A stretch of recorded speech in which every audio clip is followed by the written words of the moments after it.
I just felt like showing off another shirt I got from SuperCon. What do you guys think of this one? Hey, what's up? This is Gardetrace. In Dragon Ball Super Episode 100, this is where we finally got to see Goku go up against Caulifla. Caulifla showcases that she was able to go Super Saiyan 2 during their encounter, and then while they were both Super Saiyan 2, the two were having a nice little sparring match, which you could really call it that because, well, even though they're in a tournament to determine what universe is gonna get erased, it wasn't a serious fight because if it was serious, he would have one-shotted her. But they just sparred, they just pretty much have a nice little sparring match, and well, this is the most action we've seen Goku have with a woman since he went up against ChiChi in the third Tenkaichi Budokai of the franchise. So that's got me wondering something. Will Goku and Caulifla hook up? Will they get together? I actually got the idea of this from this video from Dai Tomodachi. It's funny as hell, so I'll leave you a link in the description below. Of course, the answer to this question is no. Well, obviously. But, you know what, just for the sake of argument, just for the sake of running a hypothetical, let's just say if they were to get together. Now, of course, the reason they aren't is because of ChiChi. You know, Goku has already been married to ChiChi, so this is the reason that they won't be getting together.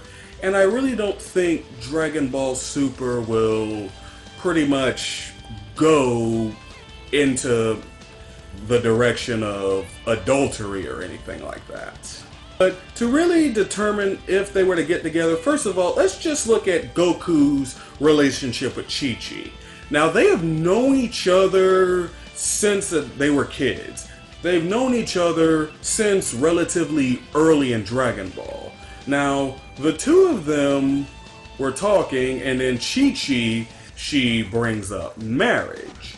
Now, Goku promises that he will marry her. However, Goku is ignorant. He doesn't know what marriage is. He thinks marriage is a type of food. And then they go several years without seeing each other until they meet again at the third Tenkaichi Budokai of the series, which is where Goku meets this girl who, of course, was reacting very warmly to him at first until Goku revealed that he does not recognize her. So she kept her name a secret for the tournament, and then after Goku and Chi-Chi's match, that's where she revealed her name was Chi-Chi and that she was the same girl that he made the promise to. And then that's where Goku reveals he thought it was fucking food. However, even after Goku learns what she meant, he doesn't back out of it. He actually still decides to go ahead and marry her.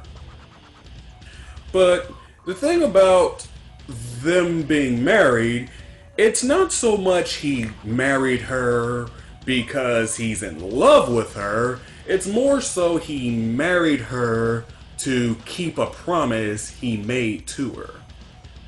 Because when you look at the series, you see that Goku really does not have any clue what marriage really entails. For a husband, Goku really has no idea how to husband. And another thing that you see about Goku is he is perfectly fine with spending long periods of time away from her, which happens repeatedly throughout the series. And the thing that really hits the nail on the head is at the end of Dragon Ball Z, where Goku takes this kid that he just met and decides to go off and train with him, abandoning his friends and family for years on end. So this just lets you know that Goku really does not put ChiChi first, and that he does not love her in that way. He more so just sees her as pretty much a companion.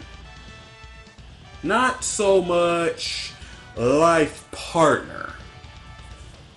However, it's not like Goku does not care about ChiChi, as he has showcased that he does truly care about her, and there are times where if he sees that the fate of the universe is really at stake, and then he just thinks about what will happen if he were to fail, ChiChi is usually the first person that comes to mind.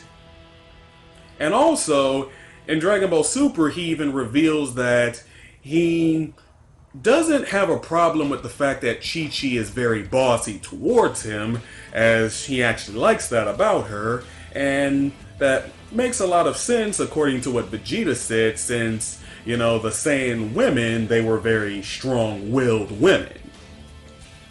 This is where Caulifla would come in. As you see, Caulifla, of course, is a very strong-willed woman, so that part of her personality right there would already be right up Goku's alley.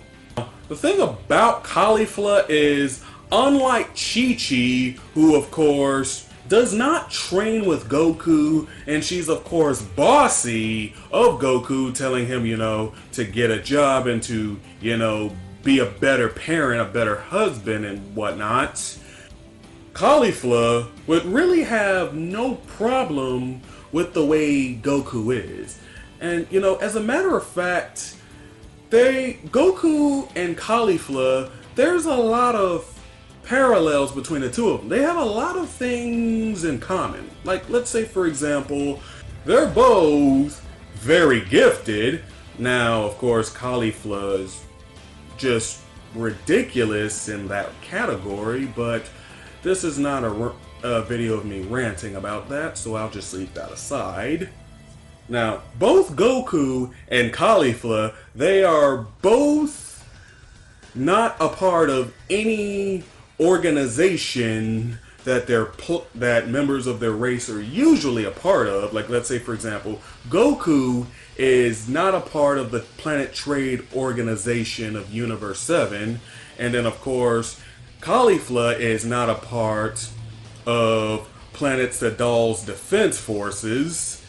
And both of them have, or had, an older brother that is.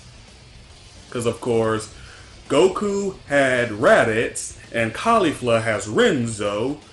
So, pretty much, you know, Caulifla, she's not exactly gonna be on Goku's case about getting a job, because look at her. She is a leader of a gang of street punks. So what job do you think she's got? And Caulifla, of course, would definitely be spending all of her time training to get stronger, especially now that she's gotten a taste of Super Saiyan. And now that she sees that Goku has these forms of Super Saiyan that she hasn't seen before, this would definitely make her eager to train with him more. And when you just think of the fight that the two of them had, it seemed to be sexual tension between them. It's kind of like, you know, the two of them, the way that they were fighting, it was almost like, pretty much with the way that they were feeling, it could have almost been like the two of them were having sex. Especially, like, let's say when Kale decides to interrupt things. This is where pretty much Goku feels that he's being cock-blocked in a sense. And then, of course, Caulifla would pretty much also be telling Kale, you know, back the fuck off because she wants more.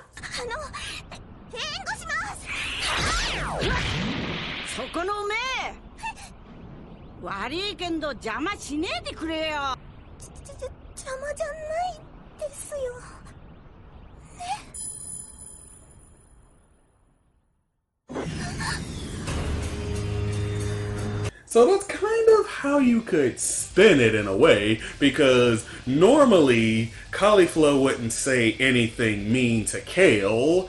She showcases annoyance towards Kale.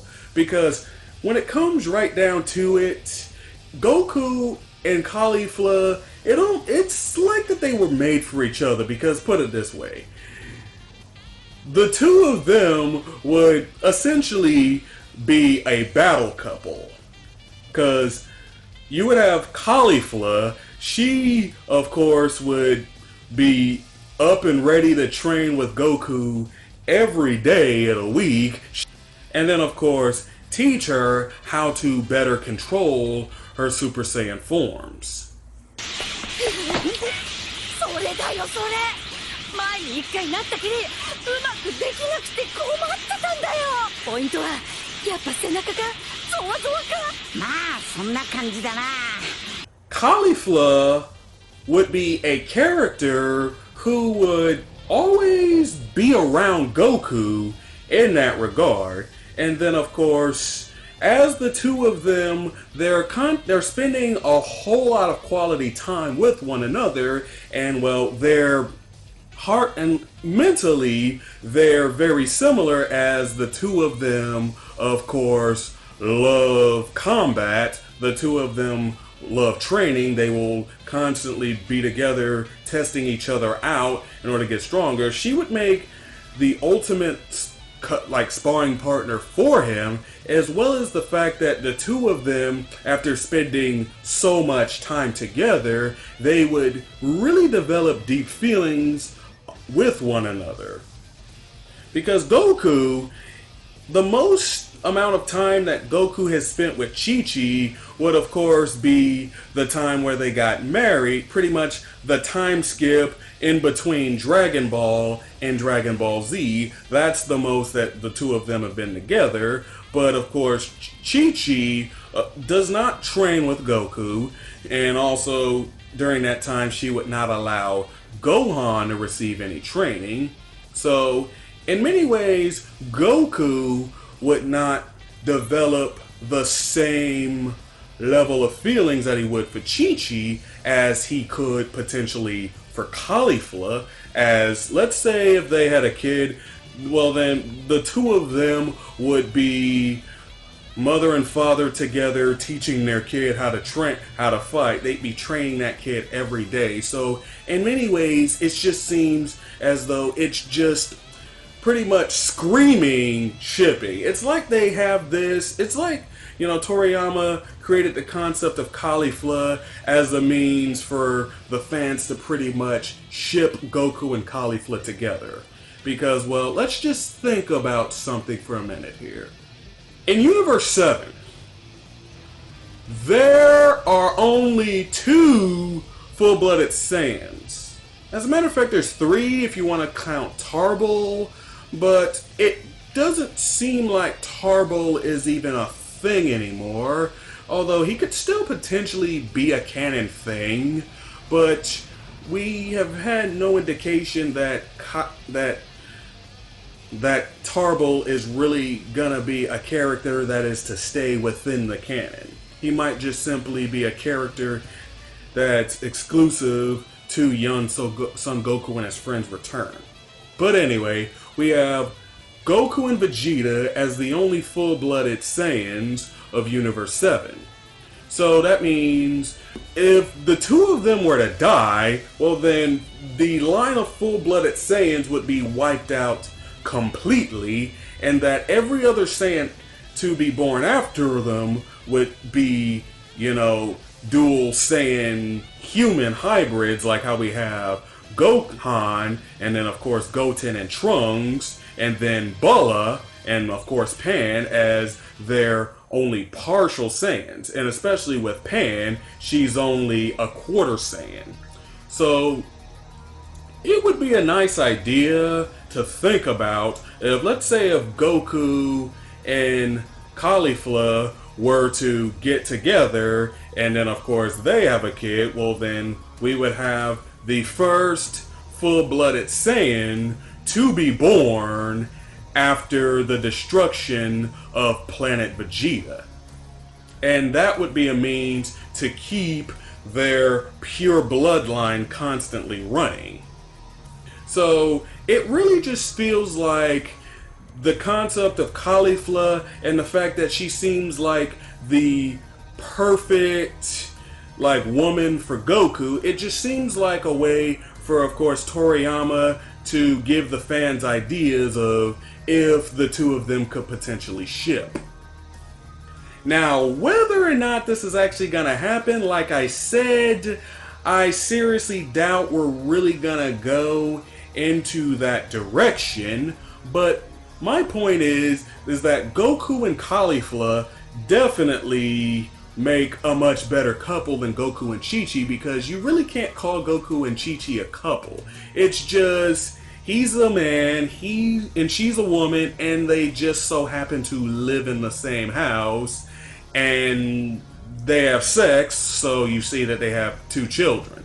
You can't really call Goku all that much of a husband towards ChiChi, but he seems like he would be much more of one to Caulifla. And then, of course, when it comes to Caulifla actually reaching Goku's level, because of course that is where Caulifla is ultimately aiming for. She wants to gain these powers of Super Saiyan that Goku has showcased to her. And according to Goku, she could potentially reach Super Saiyan 3 by the end of the tournament. However, she's not ready for Blue. And when it comes to her becoming Super Saiyan Blue, well, unlike the thumbnail of this video, I seriously doubt she's gonna go Super Saiyan Blue by Goku busting a nut in her while in the form. However, Goku busting a nut in ChiChi after becoming Super Saiyan seems to have passed down the transformation to his son Goten, but would it actually work if the wife were to take it in, and of course the wife be a Saiyan?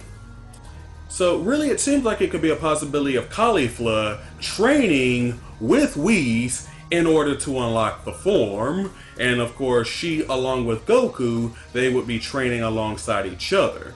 So really, the idea of the two of them together is an idea that it just seems so blatantly obvious, and I just wanted to make this video just to think of what if the two of them were to get together, as it just seems blatantly obvious just how the two were truly made for each other. So what do you guys think of this? Be sure to let me know your thoughts in the comments below. Also like and subscribe for more content to come. So with that being said, that'll be the end of this video. Have a good day, everyone. This is Trace, signing out.